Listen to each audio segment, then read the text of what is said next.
regarding aluminum, I'm not scared because there's no overcapacity in the world for aluminum. At the end of the day, if they get their aluminum from somewhere else in the world, we will export our aluminum to these places because there's no overcapacity.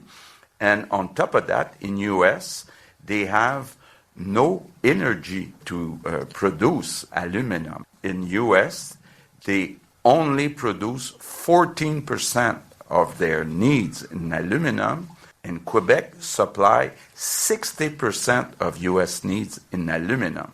So we have a strong position. That is the Premier, Francois Legault, yesterday addressing the idea of these aluminum tariffs, how they'll affect the industry. It is a big industry here in Quebec. Francois Racine is President and Director General of AluQuebec. It's an organization dedicated to stimulating the development and promotion of the Quebec aluminum industry. Monsieur Racine, thank you for being here. Let me ask you, you heard what the Premier said yesterday. He said he's not worried, he's not scared. Are you?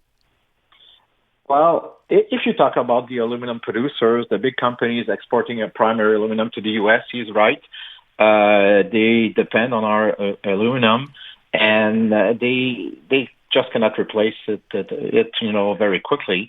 And at this point, with all the tariffs in place, basically the aluminum in North America is more expensive, but one versus the other, Canadian aluminum versus the other, is in the same position. So we're not more expensive, and so things won't change as they stand now. What I'm worried about is the other companies that are buying aluminum, making products with aluminum and exporting them to the U.S. And this is about 30,000 jobs in terms of companies making products, adding value to aluminum in Quebec. There's 7,500 jobs in the primary aluminum sector, but in the manufacturing sector using aluminum, again, it's 30,000 jobs. And in their cases, they're also subject to the 25% tariff on aluminum going to the U.S. Going back to 2018, when there was the first tariff put by President Trump, it was 10%, and it applied only to primary aluminum. This time, it applies to anything that contains aluminum. So if we're exporting window frames made with aluminum, light poles made with aluminum, panels for external cladding for buildings made with aluminum, they're subject to a tariff of up to 25%, depending on the value of aluminum over the total value of the products being exported. And in those cases, I mean, a lot of our members have lost their U.S. customers, are losing orders to bids from the U.S. and have started reducing their workforce. So as you outline it, where can the Americans who've been buying from Quebec, from these aluminum makers that you're discussing right now, where are they buying that aluminum from? Do they have the capacity in their own country to be able to buy it?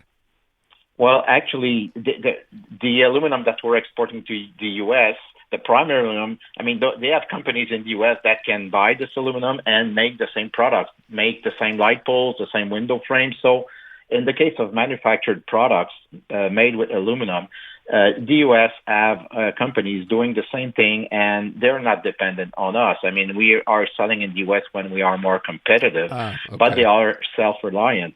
In the case of primary aluminum producers, they don't have enough smelters, and they are dependent on us. It's two completely different stories. So what is, I mean, that's obviously the concern. 25% is this biggest tariff, right? It's on aluminum, it's on steel, it's on autos. What has to happen here, and how worried are you for jobs being lost? And you're already starting to see that in the sector. Yeah, we're starting to see that. And, well, if it stays as it is, yeah, we're worried. Again, 25%, I mean, that's pretty stiff. And what doesn't help, and we've been vocal about this, I mean, we have counter tariffs on, among other things, aluminum coming from the U.S. because we buy some aluminum products that are used as components, raw materials, for the products we are making here. For example, aluminum sheets and other specific products, that are not made in Canada. So by putting a counter tariff on those products coming from the U.S., it's also increasing the cost of some of our members by 25%. So, I mean, on top of facing the 25% tariffs when they sell in the U.S., in some cases, they are faced with an increase of 25% because of those counter tariffs. So we support counter tariffs for finished product, consumer goods that we can decide to buy or not. But in the case of raw materials that we cannot buy elsewhere or we don't make in Canada, I mean, obviously, we think that should be removed. Other than that, we've been very vocal about the fact that we should increase our local purchases from governments, whether we talk about cities, provinces, or the federal government.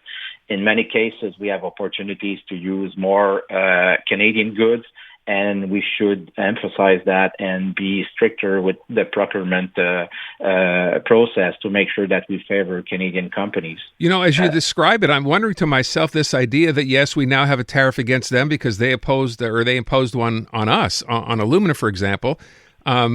You're describing a situation where really we're hurting ourselves twice, right? We're now going to face a 25% tariff exporting to the U.S. Now there's a 25% tariff importing aluminum products, whatever they happen to be, from the U.S. Was there discussion with the government before this was imposed?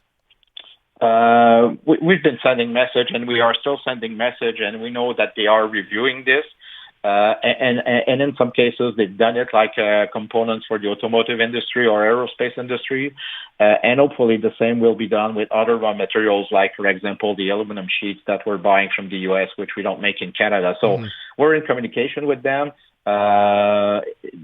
Some of those tariffs have not been eliminated yet, but hopefully they will, because as you said, we're hurting ourselves more than we're hurting the U.S. with those tariffs, counter tariffs. Do you have any indication, and we know that beyond the auto tariffs, which Mark Carney announced yesterday, I didn't hear any other specific ones, but I'm guessing, correct me if I'm wrong, the steel and aluminum tariffs, which were the original ones introduced by the U.S., right? We imposed counter tariffs right off the bat, did we not? Yeah, well, that was the plan. That's my understanding. And actually, the first counter tariff this time that were discussed were the ones for the potential 25% tariff on Canadian and Mexican goods, which is now exempted if the goods are customer compliant, right, or if they are compliant, with the trade agreement. And companies need to go through the process to get that. But yeah, with the addition of the tariffs on aluminum and steel, there was also a new range of products that were targeted by the Canadian government to obviously retaliate to the U.S. And again, as I said before, we understand the retaliation, we understand the counter tariffs, but we need to be more selective and make sure that we don't put a tariff on products that our companies, our manufacturers need to buy from the U.S. Otherwise, it makes them even less competitive, and it hurts them even more. Did the tariff announcement on cars yesterday that Mark Carney announced, how much does that affect the aluminum industry here? Oh, hard to say. I don't have specific numbers, but obviously aluminum is widely used in the automotive industry. So, but our understanding is that in the case of car components, and hopefully we're talking also aluminum parts, for example, for the automotive industry, it is my understanding, but that needs to be confirmed, that they are exempt from those tariffs, although the raw material prices increased by 25%. And if some of those components are made with ingots, special alloys coming from the U.S. or sheets coming from the U.S., which are subject to our counter tariff, then the raw material cost is another 25% higher for the Canadian companies. So they might be hurting this way. As I hear you describe it, I'm realizing how confusing this is. You're in the industry, you're not even sure. The average person sitting out there still doesn't know what's going to happen. We talked to someone in the auto industry yesterday suggesting it's going to take weeks to come up with a plan to discover what is considered tariffable and what isn't when it comes to cars, when it comes to, to parts. It is confusing, is it not? Confusion is the right word. You talk about border officials, brokers. No one really knows, and everybody has a different answer. And you've seen all the range of announcements from the U.S. It's all over the place. It's shooting from the hip, and nobody really understands. When I said before, there's a tariff on the value of aluminum over the products you're exporting to U.S. If you export a window made with aluminum frame, how do you calculate the value of aluminum over that window? It's very confusing. And because of that, we probably have different answers. And depending on where you're going or exporting, you probably have a different process or different tariff. It's probably very, very variable at this point. All right. We will leave it at that. I wish you luck, and for all the people in that industry in this province as well. Thank you so much for your time. Thanks for having me. Francois Racine, President, Director General of AluQuebec.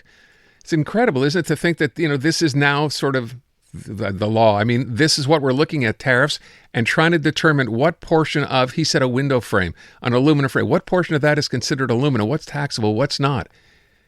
This is going to take, I would imagine, a long time to get worked out. Even the guy yesterday when we were talking about cars suggesting the same thing. Who makes that final determination? There's so many parts in a car. Which ones are taxable or tariffable? Which ones aren't? Talk about confusing